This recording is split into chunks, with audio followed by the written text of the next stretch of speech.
हरे कृष्ण। हरे कृष्णा प्रभु जी, दंडवत प्रणाम। दंडवत हरे कृष्ण। हरे कृष्णा प्रभु जी, दंडवत प्रणाम। दंडवत हरे कृष्ण। आद्यं पुरुषमीशानं पुरुहूतं पुरुष्टुतं ऋतुमेघाक्षरं ब्रह्म व्यक्तं सनातनम् असत्य सदसच्चैव यद्विश्वं सदसत्परं परावरणं सृष्टारं पुराणं परमव्ययम् मङ्गल्यं मङ्गलं विष्णुं वरण्यामनघं शुचिं नमस्कृत्य ऋषिकेशं चराचरगुरुं हरिं महर्षे पूजितस्तेह सर्वलोकैर्महात्मनः प्रवक्ष्यामि मतं पुण्यं व्यासस्यद्भूतकर्मणः वाञ्छाकल्पतरुभ्यश्च कृपा सिन्धुभ्य एव च पतितानां पावनेभ्यो वैष्णवेभ्यो नमो नमः। जय श्री कृष्ण चैतन्य प्रभु नित्यानंद श्री अद्वैत गदाधर शिवसादि गौर भक्तवृंद। हरे कृष्ण कृष्ण कृष्ण हरे हरे, हरे राम राम राम हरे हरे, हरे कृष्णा हरे। अथ चैतन्य भागवत अंत्यखंड अष्टम अध्याय हमारे श्रवणीय विषय।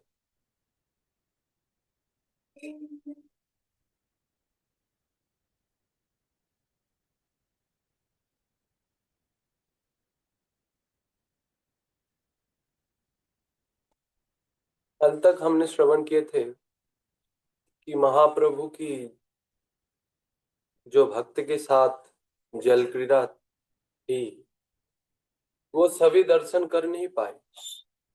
सन्यासी, ब्रह्मचारी, गृहस्थ जो चैतन्य भक्ति से रहित थे वो दर्शन कर ही नहीं पाए भगवान चैतन्य महाप्रभु की और उनके पार्षद,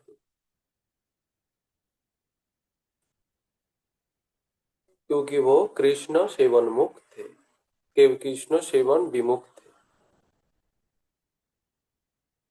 इसीलिए कोई भी दर्शन कर नहीं पाए। अब कहते हैं नरेंद्र सरोवर को जाह्नवी यमुना के सौभाग्य की प्राप्ति। नरेंद्र सरोवर जो है उन्हें कैसे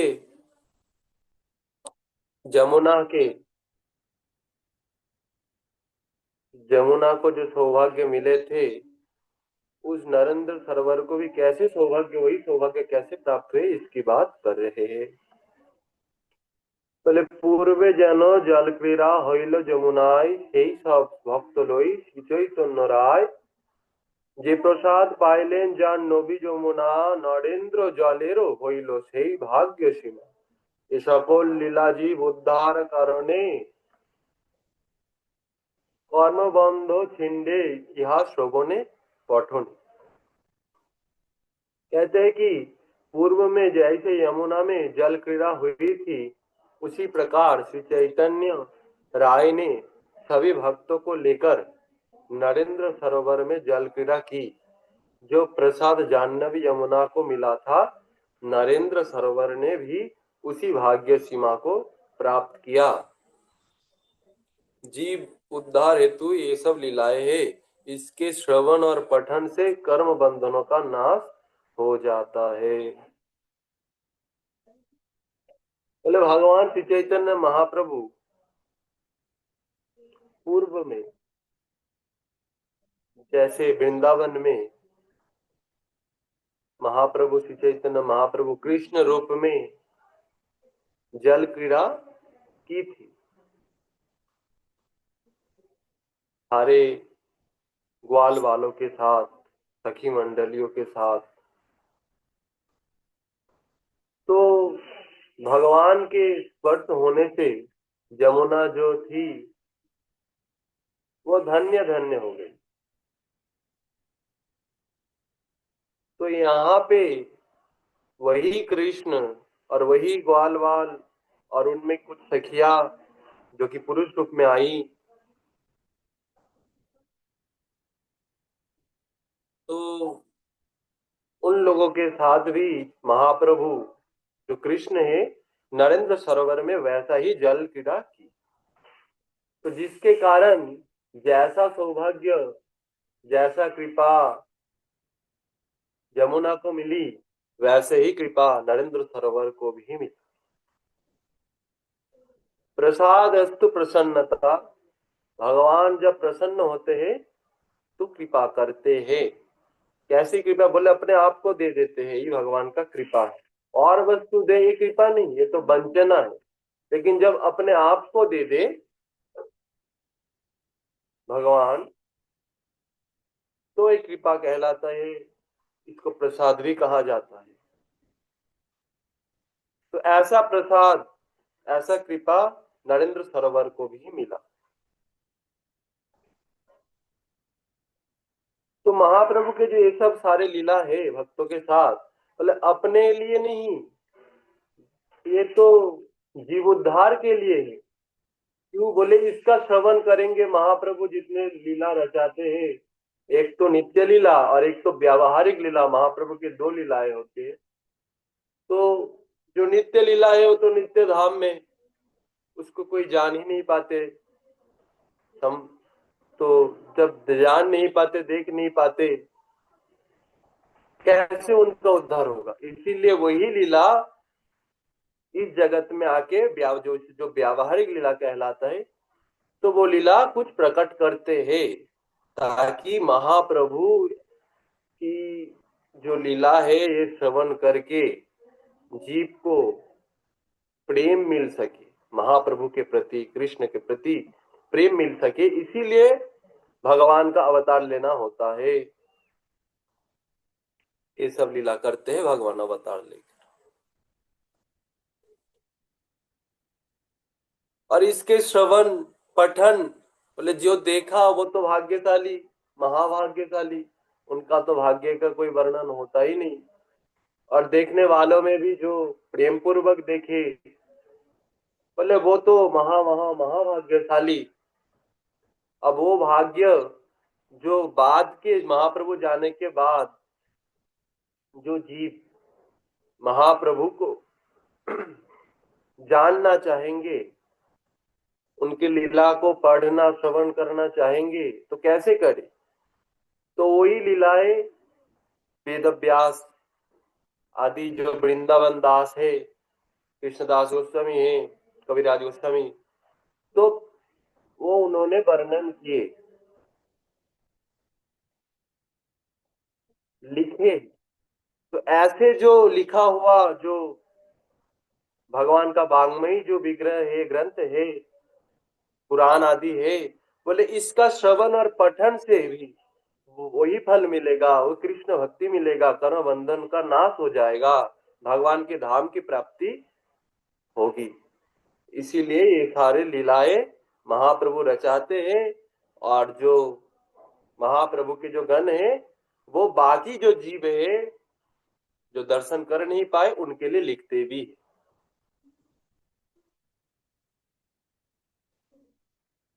तो ये जो महाप्रभु के जो ये सब लीलाएं हैं, लीलाएं कर रहे हैं, बोले इसके श्रवण और पठन से कर्म बंधनों का नाश हो जाता है। अब कह रहे कि भक्त वृंद को लेकर श्री जगन्नाथ संदर्शनार्थ महाप्रभु का श्री मंदिर जाना। अब महाप्रभु जगन्नाथ के दर्शन के लिए जा रहे हैं। तबे प्रभु जल क्रीड़ा संपन्न करिया जगन्नाथ देखिते चलिला सवाल रही। फिर जल क्रीड़ा संपन्न करके प्रभु ने सबको साथ लेकर जगन्नाथ दर्शनार्थ प्रस्थान किया।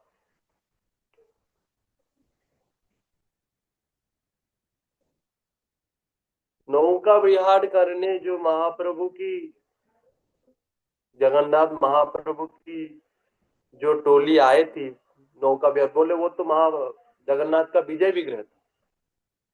लेकिन जो विग्रह है, मूल विग्रह से जिसका सेवा पूजा होता है मंदिर में, श्री मंदिर में, तो वो तो वही है। इसीलिए महाप्रभु जगन्नाथ दर्शनार्थ, विग्रह दर्शनार्थ जल क्रिया संपन्न करके सभी को साथ में लेकर प्रस्थान किए श्री मंदिर की ओर। अब जगन्नाथ दर्शन से प्रभु एवं भक्तवृंद का आनंद क्रंदन। कैसे जगन्नाथ जगन्नाथ दर्शन किए महाप्रभु भक्तों के साथ, इसकी बात वो कह रहे हैं कि जगन्नाथ देखी प्रभु सर्वभक्तगण লাগিলা করিতে সবে আনন্দের উদন, জগন্নাথ দেখি প্রভু হয়েন বিহ্বল, আনন্দ ধারায় অঙ্গ তিতিল সকল। অদ্বৈতাদি ভক্ত গোষ্ঠী দেখেন সন্তোষে, কেবল আনন্দ सिंधु মধ্যে সবে ভাসে। कहते जगन्नाथ को देखकर प्रभु एवं सभी भक्तवृंद आनंद से क्रंदन करने लगे। जगन्नाथ के दर्शन करके प्रभु विह्वल हो उठे। आनंद धाराओं से प्रभु का संपूर्ण श्री अंग भीग गया। अद्वैत आदि भक्त आनंद के साथ देख रहे थे, सभी केवल आनंद सिंधु में बह रहे थे। जगन्नाथ और श्री चैतन्य महाप्रभु गौरांग में अंतर तो है नहीं, फिर भी उन्होंने राधा भाव को अंगीकार किए और जगन्नाथ को देखकर उन्हें वही ब्रजेंद्र नंदन नंद नंदन गोपीनाथ कृष्ण ही स्मरण आते। गौड़ीय दर्शन है, बोले गौड़ीय दर्शन में जो भगवान का और भी रूप है ऐश्वर्यमय, बोले उनको भी कैसे देखना दर्शन करना चाहिए। बोले वही भाव में, जिस भाव में महाप्रभु राधा रानी दर्शन करती है, उसी भाव में दर्शन करना चाहिए कि ये कोई और नहीं, ये नारायण जो है हमारे वही प्रियतम, वही गोपीनाथ त्रिभंग मुरलीधारी श्री गोपीनाथ है, श्री राधानाथ है, यही भाव से दर्शन करना चाहिए। तो महाप्रभु का जो दर्शन है वो राधा भाव में, राधा भाव में जो दर्शन है, जब कृष्ण की जगह कोई और जो रूप है अगर उसको सोचे राधा रानी, बोले राधा रानी को ये पसंद हुए ही नहीं कि कृष्ण के अलावा वही गोपीनाथ मदन मोहन श्री कृष्ण, उनके अलावा किसी दूसरे को सोचे, दूसरे रूप में सोचे। जैसे जगन्नाथ के बड़े बड़े आंख है और जैसा उनका रूप है, बोले इस रूप में दर्शन करते नहीं थे जगन्नाथ को। जगन्नाथ को जो दर्शन करते थे, बोले वही त्रिभंग मुरलीधारी श्री कृष्ण श्याम सुंदर रूप में ही दर्शन करते थे, प्रियतम के रूप में ही दर्शन करते थे।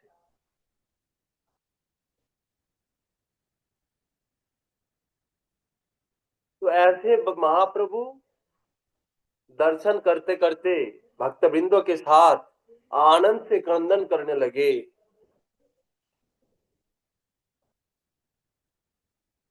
जगन्नाथ के दर्शन करके प्रभु विह्वल हो उठे और बोले जो आनंद धाराओं से प्रभु का संपूर्ण अंग श्रीअंग भीग गए। महाप्रभु के वस्त्र अंग, बोले वो सभी क्रंदन करते करते पूरा भीग गए, क्योंकि महाप्रभु की जो आंखों से जो धारा निकलती है, बोले वो पिचकारियों जैसा निकलती एकदम। जो पास में रहने वाले वो भी भीगेगा, और महाप्रभु तो अपने आप को भिगाते ही वही आनंद अश्रुओं से। और अद्वैत आदि जो भक्त थे वो भी आनंद के साथ देख रहे थे और रो रहे थे।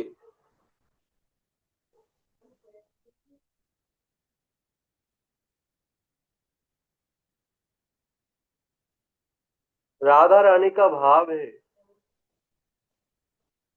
कि वो कहते हैं,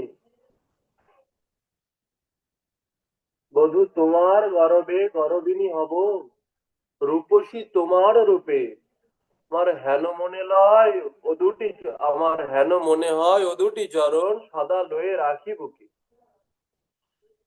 অন্যের আছয়ে অনেক জনা, আমারও কেবল তুমি, পরাণ হইতে শত শত গুণে प्रियतम करी मानी।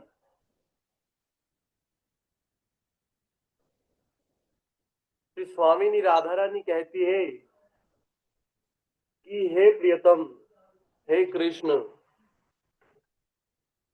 ये जो आपका रूप है, बोले इसी रूप में मेरी प्रेम प्रीति है। दूसरा बहुत आपका रूप हो सकता है, लेकिन उसमें मेरा वो प्रेम प्रीति है ही नहीं जिस ये जो श्याम सुंदर रूप में जैसा प्रीति है। मैं सिर्फ और सिर्फ आपके ही रूप में रूपसी हूँ, रूपवान हूँ।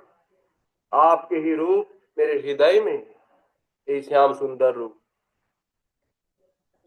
और ऐसे जो आप है हमारे, बोले यही हमारा गर्व है। बाकी आपके बहुत अवतार है, बहुत रूप है, उस अवतार के बहुत भक्त भी हुए हैं, तो उनका आप बहुत अवतारों लेकर उनके आप तो है ही, लेकिन हमारा सिर्फ और सिर्फ आप ही है। हे श्याम सुंदर, हे मदन मोहन, हे कृष्ण।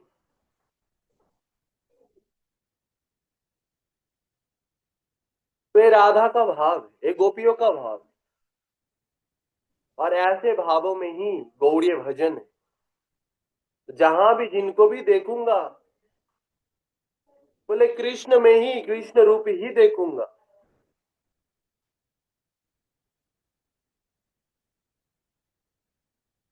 बोले जोदी जाई पथे पथे,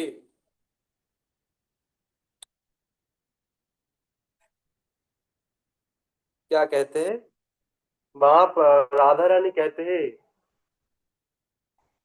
যদি যায় পথে পথে শ্যামো যায় সাথে সাথে চরণ চরণ ঠেকাইয়ে, ভ্রমতে ফিরায় আকি সঙ্গে কেহ নাই দেখি,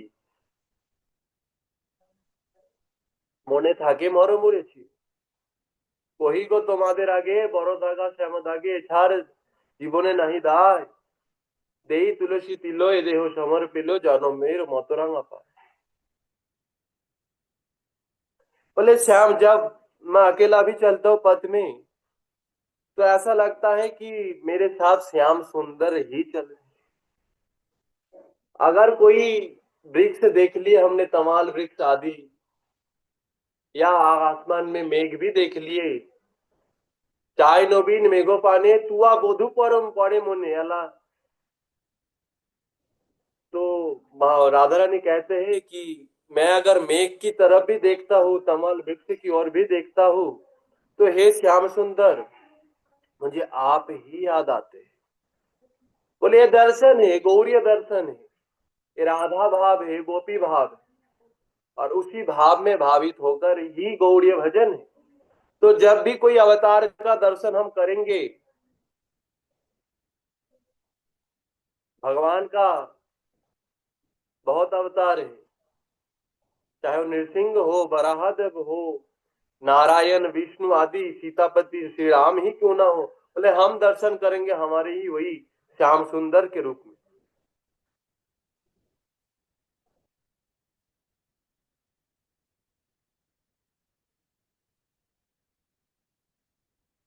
तो ये है दर्शन। जैसे पतिव्रता स्त्री पति को छोड़कर और किसी को चाहती नहीं, उसी प्रकार जो कृष्ण पतिव्रता, कृष्ण को ही पति मानने वाले हैं, ऐसे जो कृष्ण कामी है, कृष्ण भक्त है, बोले वो सब में कृष्ण ही देखेंगे, कृष्ण के अलावा कुछ देखेंगे ही नहीं। लेकिन हाँ, प्रेम देखेंगे अवश्य कृष्ण को, लेकिन किसी भी अवतारों के साथ उनका कोई संबंध, जैसा संबंध कृष्ण से जोड़े है ऐसा संबंध नहीं होगा। हाँ, भगवान कृष्ण के जो अवतार है उनमें कृष्ण देखेंगे कि हाँ ये कृष्ण ही है, लेकिन जब तक वो राधा के संग नहीं है तब तक वो अपने आप को सौंपेगा नहीं।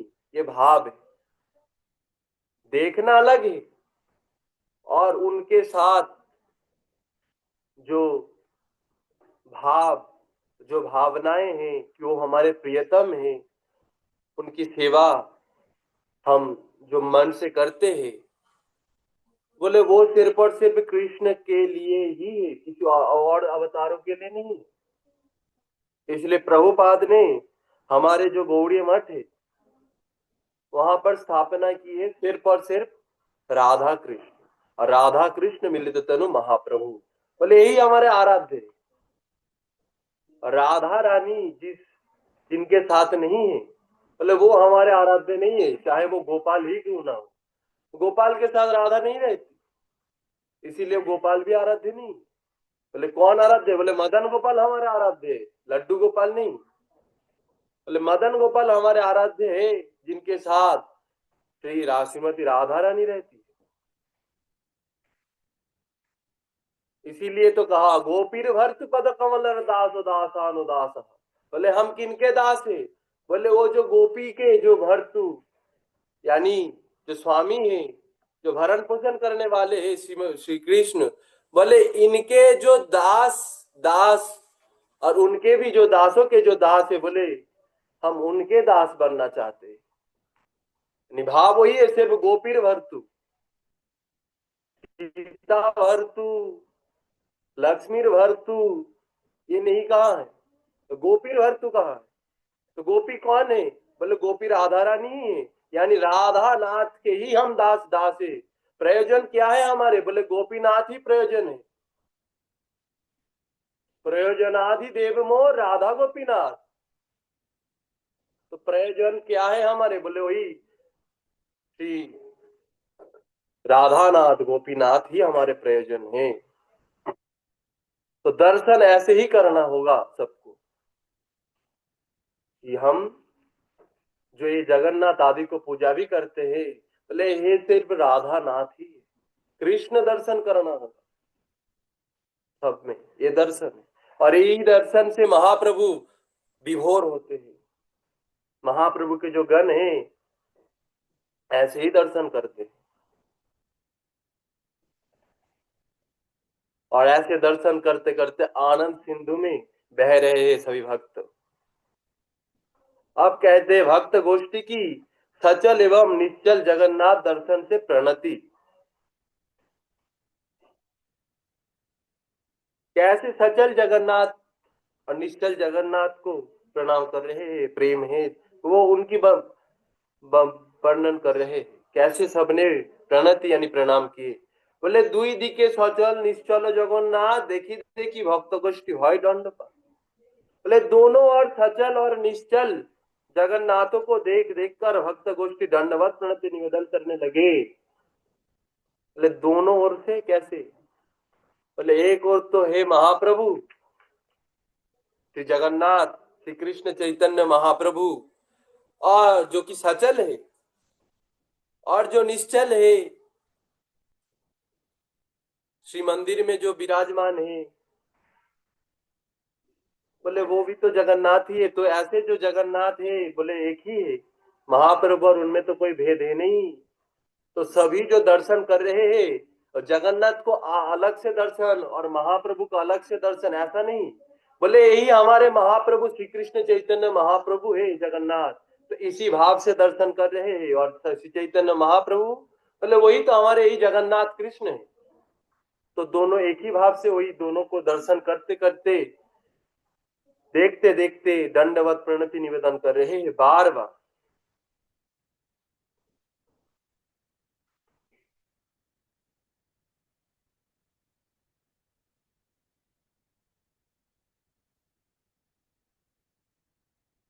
अभी कहते हैं काशी मिश्र के द्वारा जगन्नाथ के गले की मालाओं द्वारा सभी का अंग भूषण साधन।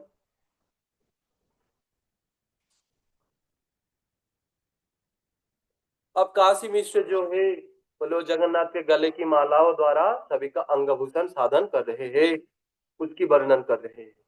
काशी मिश्र आनी जगन्नाथेर गलार माला आनी अंग भूषा कोइलेन सवार। काशी मिश्र ने जगन्नाथ को गले की मालाएं लाकर सभी के अंगों को भूषित कर दिया। श्री जगन्नाथ के जो प्रसादी मालाएं हैं बोले वो काशी मिश्र ने लाकर सभी वैष्णवों को पहनाया।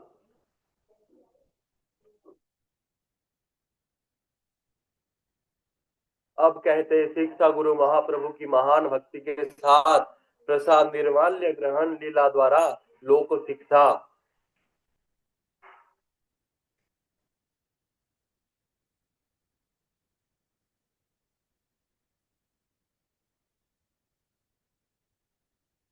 अब कहते हैं माला लय प्रभु महाभय भक्ति करी शिक्षा गुरु नारायण न्यासी वेशधारी।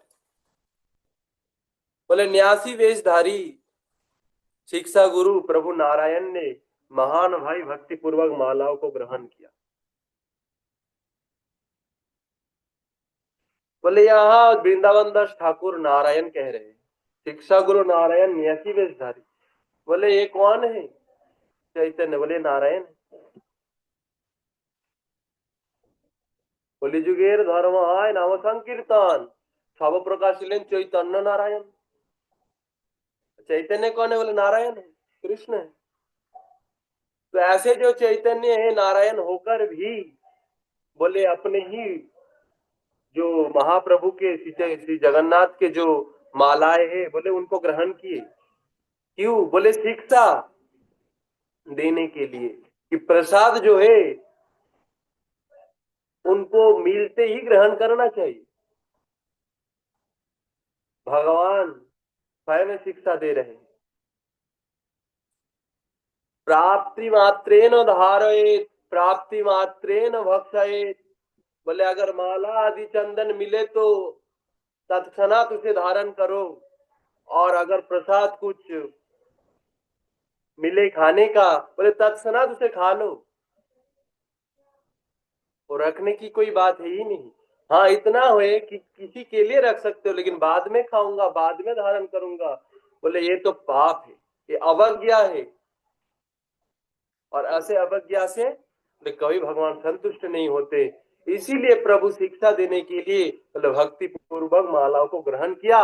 कौन? बोले नारायण नहीं, यानी चैतन्य महाप्रभु जो कि नारायण है, उन्होंने अपने ही प्रसादी माला को ग्रहण किए।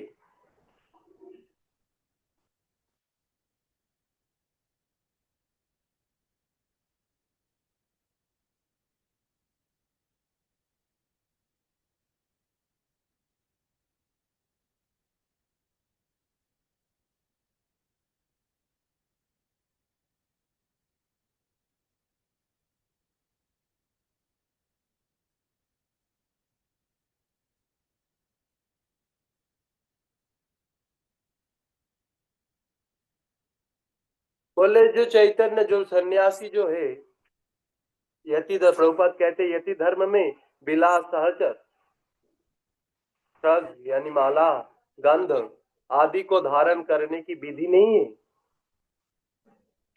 यति धर्म में माला नहीं पहन सकते, गंध आदि लेपन नहीं कर सकते, ये यति का धर्म है। लेकिन कृष्ण चैतन्य देव ने प्रापम की कथया बुद्धया हरि संबंधी वस्तुनः मुमुक्ष भी परित्याग वैराग्यम फल्गु कथ्यते। इस विचार का जगत ने प्रचार करने के लिए श्री जगन्नाथ की मालाओं की परम संभ्रम एवं सेवा बुद्धि प्रदर्शन के साथ ग्रहण किया। बोले जो हरि संबंधी वस्तु है उनको अगर परित्याग किया बोले उनका जो वैराग्य है बोले फल्गु कथ्य फल्गु वैराग्य है, वास्तविक वैराग्य है नहीं। तो ऐसे जो हरि संबंधित जो वस्तु है उनको धारण करना सबके लिए एकांत कर्तव्य कर्म धर्म है, बाकी सब त्याग कर। लेकिन हरि संबंधी जो वस्तु है उनको तो धारण करना ही होगा सबको, चाहे वो यति हो कोई और ही क्यों ना हो।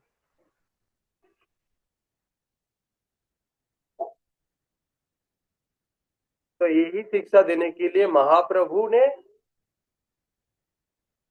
धारण किए। शास्त्र में कहा गया है कि भगवान का जो प्रसादी है वो दूसरी बार भगवान को अर्पण नहीं किया जा सकता। यानी अगर प्रसादी जो वस्तु है उनके साथ जो प्रसाद भगवान को जो भोग लग गया वो प्रसादी हो गया, यानी भगवान को उच्छिष्ट हो गया, भगवान का झूठन हो गया, तो वो तो दूसरी बार या उसके साथ अगर कुछ बनाया है, फिर अलग से रखा है, उनके साथ ही बनाया, थोड़ा भोग लगाया और कुछ रख दिए, बोले वो दूसरी बार भोग नहीं लगते, क्योंकि वो भी प्रसादी हो गया।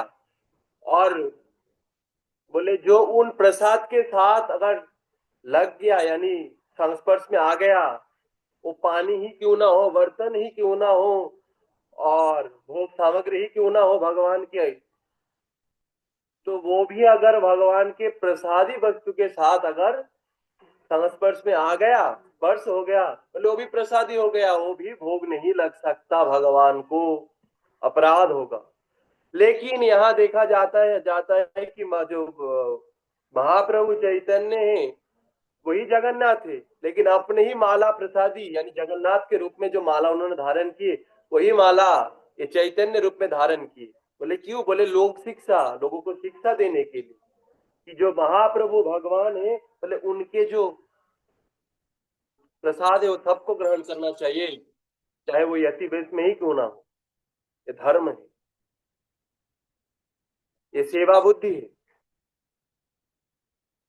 अब कहते हैं वैष्णव तुलसी गंगा प्रसाद के प्रति भक्ति शिक्षा प्रदान।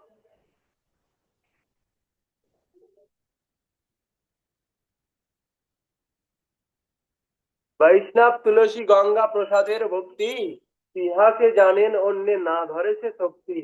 वैष्णव तुलसी गंगा, कहते हैं वैष्णव तुलसी गंगा और प्रसाद के प्रति भक्ति केवल गौर हरि ही जानते हैं, दूसरा दूसरों में वैसी शक्ति नहीं है।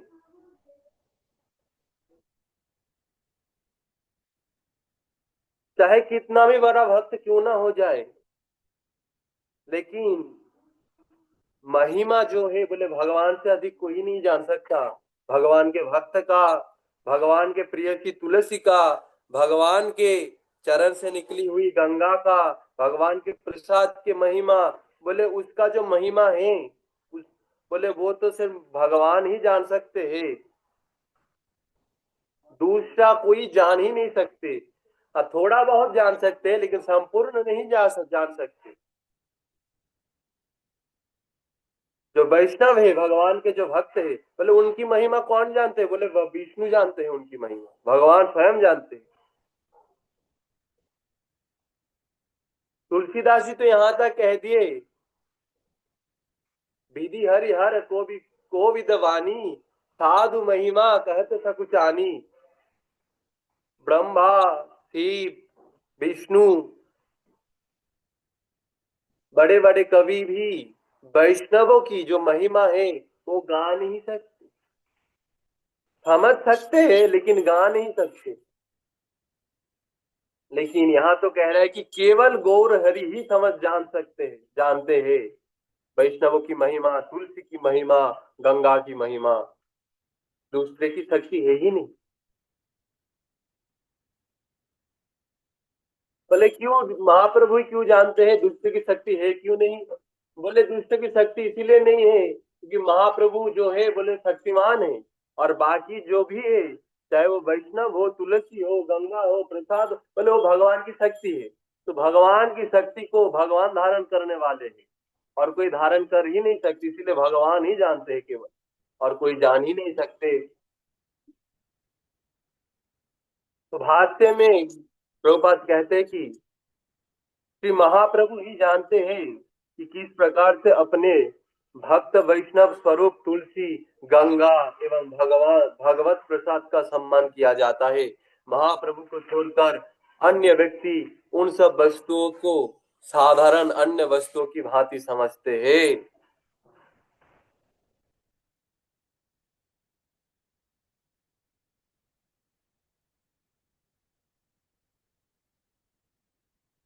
वही बात आता है जो सुखदेव कहते हैं परीक्षित को कि विश्वास नैव जायते राजना महाप्रसादे गोविंदे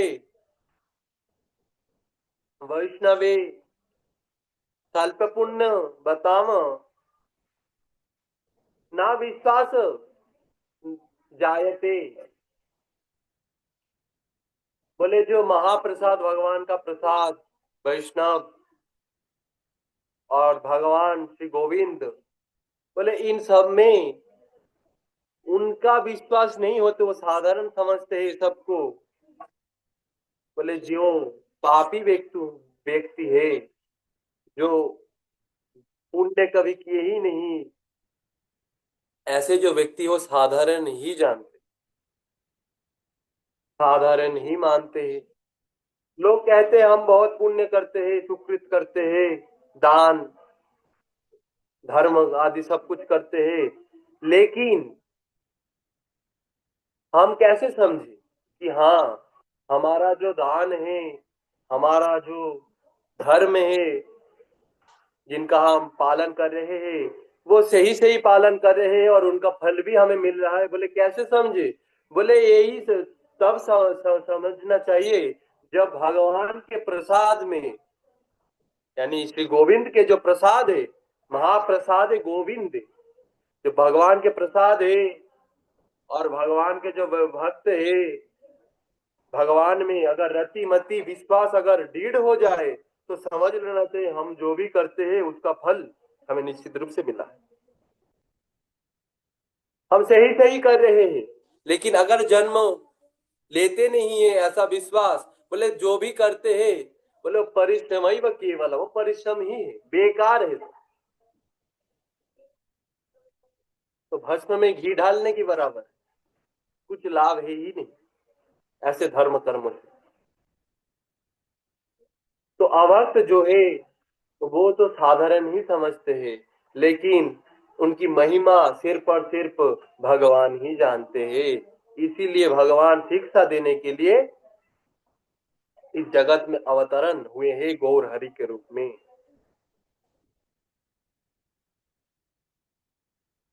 अब लोग शिक्षा दे रहे हैं वैष्णव के प्रति भक्ति प्रदर्शन लीला के द्वारा। वैष्णवेर शक्ति देखान साक्षात महाष्टमी वैष्णवेरे करे दंडपात। महान आश्रम में स्थित वैष्णव के प्रति दंडवत प्रणति निवेदन पूर्वक महाप्रभु ने साक्षात रूप से वैष्णव के प्रति भक्ति प्रदर्शन किए। बोले महान आश्रम में स्थित महाप्रभु जो है, बोले संन्यास आश्रम में है, लेकिन बोले जो वैष्णव है उनको भी दंडवत किए महाप्रभु ने। बोले क्यों? बोले वैष्णव जो है, बोले वो किसी आश्रम के अंतर्गत नहीं है। इस संसार में अगर आश्रम में श्रेष्ठ है, बोले वो ब्राह्मण है, लेकिन वो संसार में है। लेकिन इस संसार से वैकुंठ प्रिय, अगर वो तो वैकुंठ वस्तु है, वो वैष्णव जो है वैकुंठ वस्तु है, भगवान के धाम के वस्तु है, तो उनके प्रति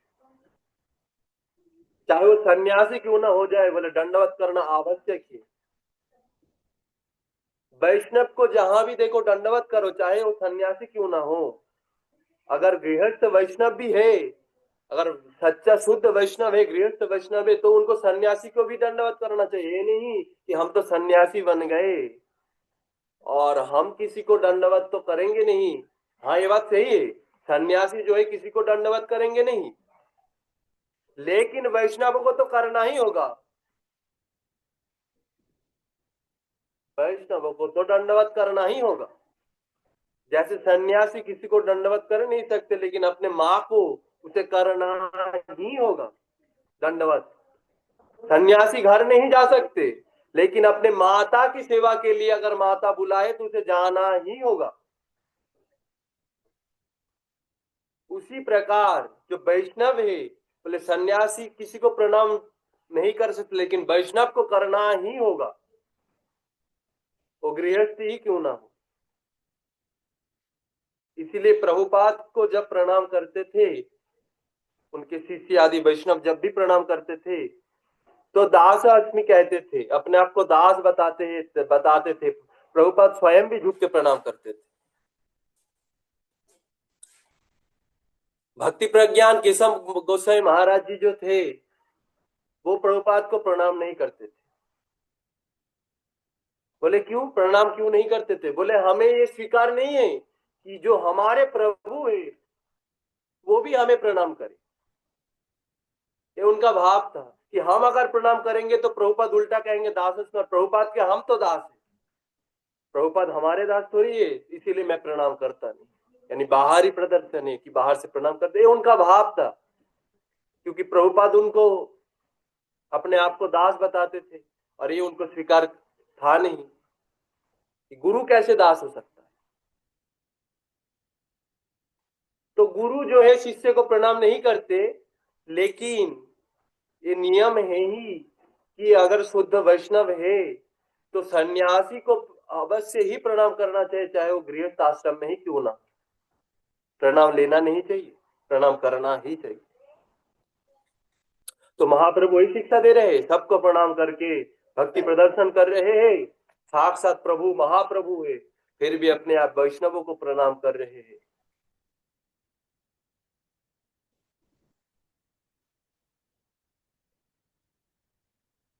प्रभुपाद इसके भाष्य में कहते हैं कि चारों आश्रमों में संन्यास आश्रम सर्वश्रेष्ठ है। जैसे चारों वर्णों में वैष्णव ब्राह्मण श्रेष्ठ, उसी चारों आश्रमों में संन्यास सर्वश्रेष्ठ है। बोले श्री गौर सुंदर यति धर्म में अवस्थित होकर अन्य गृहस्थ आदि आश्रमों स्थित वैष्णवों के प्रति दंडवत लीला प्रदर्शन करते थे। यति धर्म में अवस्थित बालक भी अपने पिता माता से नमस्कार प्राप्त करता है। पिता पुत्र के लिए नित्य नमस्कार योग्य होने पर भी पिता का पुत्र के सन्यासी हो जाने पर सन्यासी पुत्र का सम्मान करना चाहिए। प्रभुपाद कहते हैं कि पिता से भी बढ़कर वैष्णव है। बोले वैष्णव अपने बाप से भी बढ़कर दयालु होते हैं, कृपालु होते हैं, वो तो ज्यादा प्रेम करने वाले होते हैं।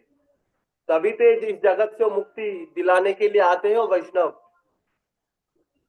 बोले महान तो स्वभाव है ताड़ीते पामोर निजो कार्य ना तो वो जानता घर। बोले उनका स्वभाव है, वो इतना दयालु है, अपना तो कोई कार्य है नहीं, बोले फिर भी आते हैं इस जगत में। दुरंत दुख प्रभाव अनुदर्शनाथ, ये दुख देखकर वो स्वयं प्रकटित होते ही जगत में। तो बाप से भी ज्यादा दयालु है वैष्णव। तो बाप जो है बोले पिता नित्य पूज्य है पुत्र के द्वारा। पिता ही में प्रभुर नित्यम दैवतम परमम मतम। पिता जो है बोले वो तो भगवान के समान पूज्य है। लेकिन अगर सन्यासी बन जाए पुत्र, बोले वो तो पिता को भी प्रणाम करना होगा। बेटा समझ के नहीं, सन्यासी समझ कर प्रणाम करना ही है। लेकिन वैष्णव जो है बोले उनको तो जति को भी सन्यासी को भी प्रणाम करना होगा। यानी बाप से भी बड़ा है वैष्णव, भगवान के तुल्य है वैष्णव। सन्यासी जो है वो तो भगवान को ही प्रणाम करेंगे। तो वही वैष्णव बोले भगवान तो कहते हैं कि आमा हो भक्त तो बड़ो, मेरे वैष्णव जो है तो मुझसे भी बड़ा है। तो ऐसे में जो भगवान के भक्त है लेकिन भगवान से बड़े हैं, तो उनको तो प्रणाम करना ही होगा सन्यासी को। लेकिन वैष्णव होकर भी ये आचरण वैष्णव सन्यासी करते नहीं है आजकल। बोले क्यों करते नहीं? बोले अहंकार है, हम तो सन्यासी है, हम क्यों करें, हमें करो प्रणाम। यही अहंकार पतन का कारण। लेकिन ये बात अवश्य है, गृहस्थ जो है उनको पहले दंडवत करना ही चाहिए सन्यासी को। ये नहीं कि अगर ये ब्रह्मचारी सन्यासी है और ये आएंगे तब ये अगर करे तो ही हम करेंगे, ऐसा नहीं है। सन्यासी ब्रह्मचारी पहले ना भी कर सकते हैं, लेकिन पहले तो गृहस्थ को कृपा पाने के लिए करना ही होगा। बोले क्यों? बोलो सन्यासी ब्रह्मचारी बने क्यों है? बोलो गृहस्थी के लिए बने। गृहस्थी को भगवान की शिक्षा देने के लिए, घर घर में भगवान का नाम प्रचार करने के लिए सन्यासी बने। वही महान तो स्वभाव ताड़ीते पामो निजो कार्य नाय तुम जानता रह घर। सन्यासी ब्रह्मचारियों बने क्यों? मठवासी त्याग दे क्यों है घर? उनका कर धर्म ऐसा क्यों पालन किए? धर्म गृहस्थ के लिए पालन किए है। तो इसीलिए गृहस्थ को तो पहले करना ही चाहिए, और गृहस्थ के करते ही साथ साथ उस सन्यासी ब्रह्मचारी को भी प्रणाम करना चाहिए, वरना बोले भक्ति नष्ट हो जाए। वो वैष्णव नहीं, वो तो सिर्फ नाम मात्र वैष्णव कहलाएगा। तो इसीलिए महाप्रभु ये लीला प्रदर्शन कर रहे हैं।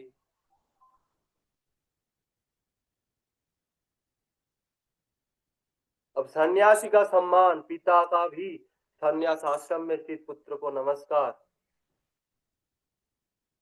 इसके बारे में कहते हैं कि सन्यास ग्रहण कइले हेलो धर्म तार पितासी पुत्र रे करे नमस्कार। बोले सन्यास ग्रहण करने पर उस सन्यास आश्रम का ऐसा धर्म है कि पिता आकर सन्यासी पुत्र के प्रति नमस्कार निवेदन करता है।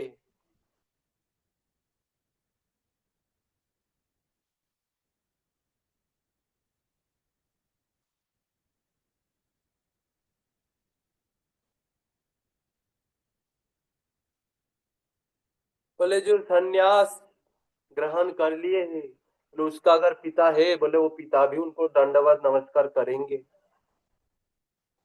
क्योंकि ये धर्म है। सन्यासियों के प्रति ये धर्म है, त्यागियों के प्रति ये धर्म है। बोले क्यों? बोले वो गृहस्थ में है पिता, तो इसीलिए गृहस्थ को चाहिए सन्यासी को प्रणाम करे, जो घर सबको बाहर छोड़ दिए है, विषय को त्याग किए, उनको प्रणाम करे। लेकिन सन्यासी भी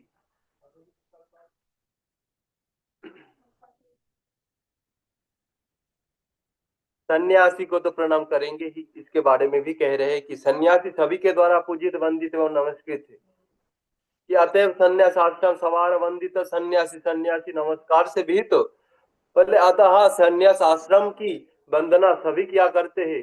विधि अनुसार सन्यासी केवल सन्यासी को नमस्कार करते हैं। तो सन्यास आश्रम जो है वो सबके लिए वंदनीय है और सन्यासी ही सिर्फ सन्यासी को प्रणाम करेंगे।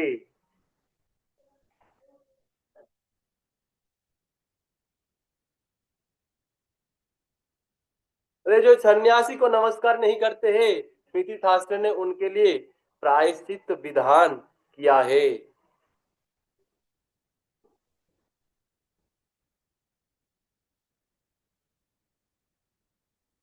उनको प्रायश्चित करना चाहिए। जो सन्यासी को नमस्कार नहीं करते उनको तो प्रायश्चित का विधान है, यानी पाप लगता है उनको। देवताम प्रतिमाम दृष्ट्वा यतिं चैव त्रिदंडिनाम नमस्कारम न कुर्यात् चेत् उपवासेन शुद्ध्यति।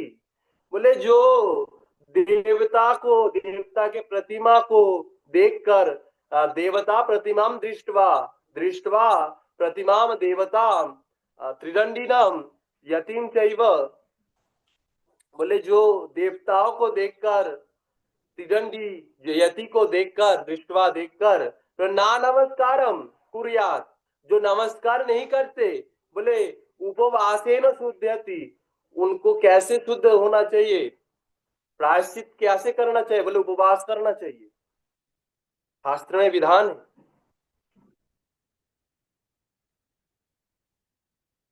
उसको उस दिन पूरी तरह से निर्जला रहकर उपवास करना चाहिए और मन ही मन पश्चाताप करना होगा कि मैंने प्रणाम नहीं किए।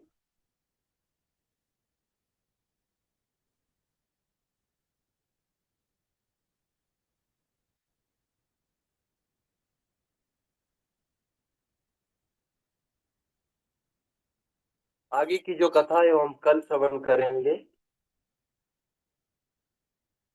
कैसे महाप्रभु ने सन्यासी बहुकर भी वैष्णवों को प्रणाम किए, क्योंकि वैष्णव सर्वलोक पूज्य है, सबके प्रणाम में है। ये जो शिक्षा दिए महाप्रभु ने, इसकी बात हम कल को चर्चा करेंगे। आज इतना।